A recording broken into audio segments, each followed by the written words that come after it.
We're going to watch this here about Canada. But not anymore. Suddenly, Canada is a Oh, flagrant and happy noises about human rights violations around the world. But not a word about Canada. Preconceptions may play some role here. We assume that interning people is what Russia does. Boring people is what Canada does. But Did you hear that? Boring people. I gotta agree. not anymore. Suddenly, Canada is a flagrant violator of the most basic human rights. Fail a COVID test and they will lock you up without trial and go ahead and try to disobey. According And nobody mentions that 40% of the tests are false positives, as well as the false negatives are like 0.00 something. So they got that one covered. to Canadian government, anyone who attempts to avoid these rules, detention in a government internment facility, for example, could face $1 million fine and 3 years in prison. Anybody in Canada hear about that? Because I sure in the hell didn't. This is just They told us that they let people out of the prisons so that they wouldn't get sick and die. But really what they did is these people are so evil, they let people out in prisons getting ready to put people in prisons that don't believe in their freaking narrative, obey their narrative. in Trudeau's Canada. It's funny, Trudeau always seemed like a cheerful idiot, wearing weird costumes and yammering on about diversity. But now we found out he's an evil. Who knew he was Mussolini? There might be a lesson here for other nations that are led by shallow neoliberal empty suits. Know any? Underneath all the chirpy identity politics talk, it's not a joke. It's internment cells. In Canada, where everything has a euphemism, those cells are referred to as approved quarantine hotels. Which is a joke. What are they like? Well, as noted, they're internment cells. What do you think they're like? There are shortages of food and water. You could be sexually assaulted as you're held in one. Listen to a member of the Canadian Parliament explain what they're like. The Liberals instituted a federal hotel quarantine requirement for those entering Canada. We have heard reports that it is taking hours to get through to book these hotels, dietary restrictions are not being met, and food and water is not always readily available. That's in addition to this program continuing after reports of sexual assault. This is mind-boggling. Oh, the Liberals did this. It's not very liberal to intern people, is it? According to a report in the Post-Millennial, the doors in many of the internment facilities don't lock. Detainees have no way to protect themselves while they sleep, hence the sexual assault. They also don't have access to adequate medical care. In one case, Canadian authorities detained a man with diabetes called Ray Truesdale. What was Truesdale's crime? Well, it was flying from Tennessee to Toronto on a business trip. As he waited in confinement for his corona test results, his jailers forgot to feed Truesdale for more than 24 hours. Ultimately, Truesdale left his cell and went downstairs in search of something to eat. And there he found others who were being held without food. They were screaming, he said. In the end, Canadian authorities informed Truesdale that his coronavirus sample had been damaged somehow, so he had to remain in internment. Or consider Mitch Beaulieu, a Canadian who landed in Calgary after a business trip to Florida. He told Canadian television that the experience was very much like a kidnapping. He was put, quote, in a black van with tinted windows and taken to an undisclosed location. Where am I going, he asked. Why am I going there? The response, we'll tell you everything when you get there. Oh my He thought it was a prank. He thought it had to. fucking God. I'm sorry, God. I am so disgusted with Canada right now. I'm seeing this for the first time. I've seen a little bit of the clip and I thought, I'm going to make a video of this. But it wasn't a prank. Quote, I got out there and there was plastic all over, people walking around in hazmat suits. It was like jail, pretty much. Yeah, just don't call it jail. And that's an order directly from... Okay, that is a psyop to put hazmat suits on, but not in the hospitals. Okay? That's called a total mental disconnect. Nothing, that is completely fucking retardation. And if none of you guys can get that, they're wearing hazmat suits for coronavirus in these internment camps in Canada, but not in the hospitals, mental disconnect. Canadian state media. This fall, the CBC, Canadian State Media, ran a story with this headline: Prime Minister health officials warn Canadians against believing COVID-19 internment camps disinformation. And this is CBC's propaganda. We pay for this fucking bullshit. You know, at least the Americans, they don't have to pay for their propaganda. Warn them against believing. Sound familiar? That claim, that conspiracy theory, said CBC, that turns out to be true. Anybody talks about conspiracy theories to me, you know, I just say, I don't believe in conspiracy theories. I believe in theories. You couldn't even solve a crime without having a fucking theory.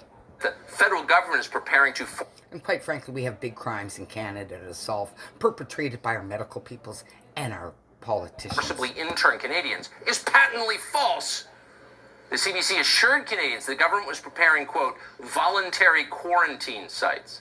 Yeah, voluntary in the sense of being mandatory, which is what they are. They're mandatory. And by the way, as a matter of science, how does packing infected people into crowded internment facilities reduce the spread of the coronavirus? That's a good question, and some have asked the Canadian government that very question, but they haven't explained.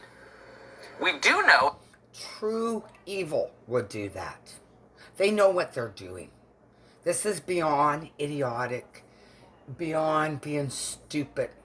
This is now moved to pure evil. and this is significant, that Canada has fallen far behind other advanced nations in distributing the vaccine, which is interesting given the decades of propaganda all of us here have been subjected to about the glories of the Canadian healthcare system.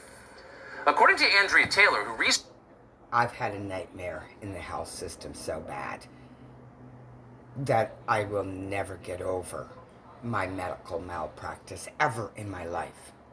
I will be dying with it. researches this at Duke, Canada, quote, had more faith in the global supply chain than other countries. Oh, they believed it worked. The globalism thing. That turned out to be a big mistake.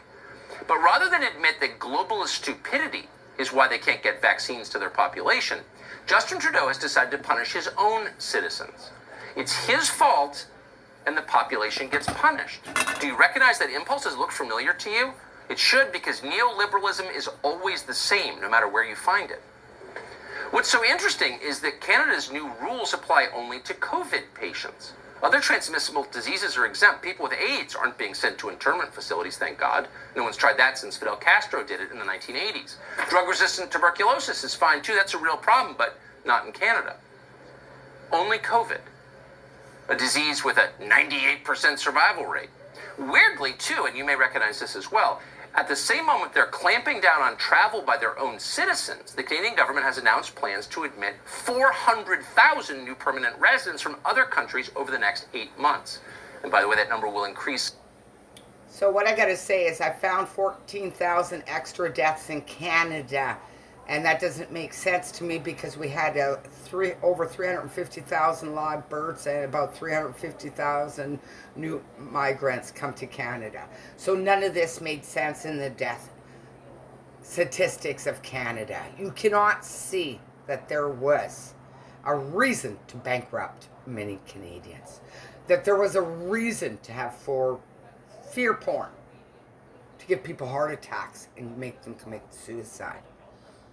Substantially over the next couple of years.